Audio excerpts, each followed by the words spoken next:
সেদিন খুব একটা ইম্পর্টেন্ট জায়গার যাওয়ার ছিল। তো বাড়ি থেকে বেরিয়েছি, কোনো ওলা উবের কিছুই পাইনি, গাড়িরও ড্রাইভার ছিল না। তো সেক্ষেত্রে কি করলাম, রিক্সা করে রাস্তার মোড় অব্দি গেলাম। মোড় অব্দি গিয়ে একটা হলুদ ট্যাক্সিকে জিজ্ঞেস করলাম, দাদা যাবেন? বললো কোথায় যাবেন? তো আমার বাড়ি থেকে জাস্ট 15 to 20 মিনিট যেখানটা আমি যাব। তো ওনাকে জিজ্ঞেস করাতে উনি বললেন 100 টাকা দিতে হবে। তো আমি বললাম, আমি যে ডিস্টেন্সে যাব সেখানে তো 30 টাকার বেশি ওঠে না, আমি আপনাকে 50 টাকা দেবো। তো সে আমার কাছ থেকে কিন্তু 100 টাকাই চাইলো, সে নইলে যাবে না। আর যেহেতু আমার এমার্জেন্সি ছিল, সেহেতু আমাকে কিন্তু সেটা অ্যাভেল করতে হলো। আমি তাকে 50-30 টাকার জায়গায়, যেটা 30 টাকা ওঠার কথা, সেখানে আমি 100 টাকা গিয়ে সেই জায়গাটা গেলাম। তো আমার কাজটা সেরে আমি যখন ব্যাক করলাম, বাড়িতে এলাম।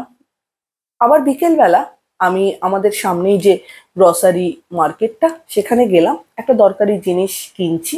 তো একটু রাতও হয়ে গেছিল, তখন সমস্ত দোকানপাট মোটামুটি বন্ধ হওয়ার দিকে। তো আমি যে লাস্ট যে গ্রসারি শপটায় গেলাম, যে জিনিসটা আমি কিনতে চাইলাম, সেই জিনিসটার দাম 200 টাকা।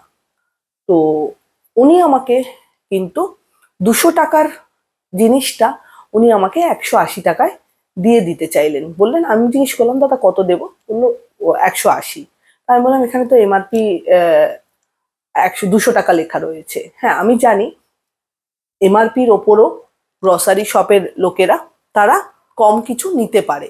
তো উনি আমাকে বললেন যে আপনি 20 টাকা কম দিন। তো আমি বললাম, 20 টাকা কম দেবো? এতটা কম নিচ্ছেন? ইউজুয়ালি তো এতটা কম কেউ নেয় না। তখন বলছে, না আপনি আমার লাস্ট কাস্টমার, আমি এরপরে দোকান বন্ধ করব।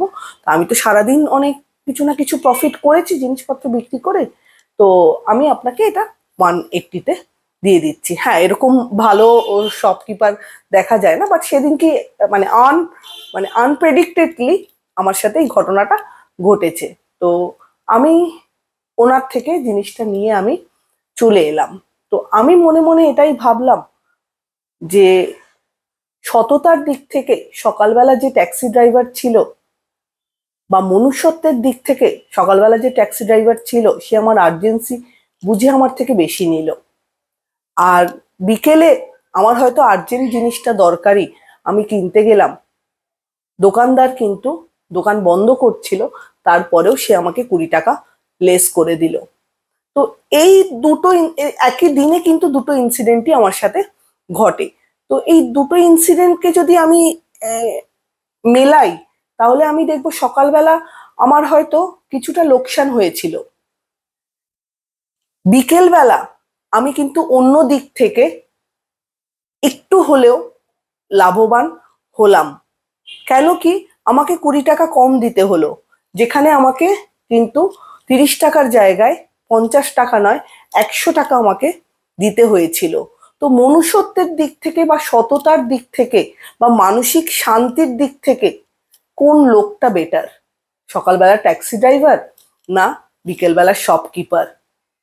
এটা 1 নম্বর। এটা আপনাদের ওপিনিয়ন আমার দরকার, আপনারা কোনটাকে বেটার বলছেন আমাকে অবশ্যই জানাবেন। আর আমি যে দিক থেকে, এই দিকটা তো একটা ওয়ে রয়েছেই, আমি যে দিকটা থেকে দেখলাম, মানে আমার ভিউ পয়েন্ট আপনাদের সাথে শেয়ার করছি, সেটা হচ্ছে, আমি যদি কাউকে উপকার করি, আমি হয়তো তার কাছ থেকে কোনো রকম কোনো ব্যাক উপকার নাও পেতে পারি। কিন্তু আপনি দেখবেন মিলিয়ে, আপনি হয়তো কারোর থেকে আপনি কোনো জায়গায় আপনি আটকাবেন না, এবং আপনি হয়তো তার কাছ থেকে সেই কৃতজ্ঞতাটা পাচ্ছেন না, বা সেই হেল্পটা পাচ্ছেন না আপনার প্রবলেমের সময়। অন্য কারোর থেকে হয়তো আপনি সেই হেল্পটা পেয়ে যাচ্ছেন। আপনাকে কিন্তু বসে থাকতে হবে না, আপনাকে কিন্তু কপাল চাপড়াতে হবে না। আপনি যদি কখনো কারোর উপকার করে থাকেন, বা কেউ যদি ঠকিয়ে আপনাকে জিনিস নিয়ে, টাকা পয়সা বা যা কিছু হোক নিয়ে থাকে, সে হয়তো সাময়িকভাবে উন্নতি করবে, বা সে হয়তো সাময়িকভাবে স্যাটিসফাই হবে, আপনার হয়তো সাময়িকভাবে অসুবিধায় পড়বেন বা অসুবিধা হবে, কিন্তু পরবর্তীতে দেখবেন আপনি কিন্তু ওনার কাছ থেকে না পান, আপনি অন্য কারোর কাছ থেকে কিন্তু সেটা ব্যাক ডেফিনেটলি পাবেন, যেটা আপনাকে মানসিক দিক থেকে ভীষণভাবে শান্তি দেবে। আর যে অকৃতজ্ঞ থাকলো বা যে এটাকে সেভাবে নিল না, আপনার উপকার পেয়েও সে আপনার প্রবলেমের সময় মুখটা ফিরিয়ে নিল, তাকে দেখবেন সে কিন্তু শান্তিতে থাকতে পারবে না। কখনো না কখনো মনের ভেতরে তার কিন্তু বিবেক কিন্তু কুড়ে কুড়ে খাবে। তো সেক্ষেত্রে সব সময় এটাই উচিত যে অন্যকে উপকার করুন। তার কাছ থেকে হয়তো আপনি সেই উপকারটা পাবেন না, তার মানসিকতা হয়তো নেই আপনাকে উপকার করার, কিন্তু আপনি কোনো জায়গা থেকে ঠকবেন না বা কোনো জায়গা থেকে ঠেকবেন না। আপনি কিন্তু আপনার অন্য জায়গা থেকে ঠিক আপনি জিনিসটা করিয়ে উঠে আবার দাঁড়াতে পারবেন। তো ভিডিওটা কেমন লাগলো অবশ্যই আমাকে জানাবেন। হ্যাঁ, আর জানাতে ভুলবেন না কোন মানুষের, এই যে সকালবেলা ট্যাক্সি ড্রাইভার আর বিকেলবেলা শপকিপারের কথা বললাম, কার মানসিকতা আপনাদের ভালো লাগলো এবং কে মানসিক দিক থেকে শান্তিতে থাকছে। তো ভিডিওটা ভালো লাগলে অবশ্যই চ্যানেলটা লাইক অ্যান্ড সাবস্ক্রাইব করবেন। সবাই ভালো থাকবেন, সুস্থ থাকবেন। নমস্কার।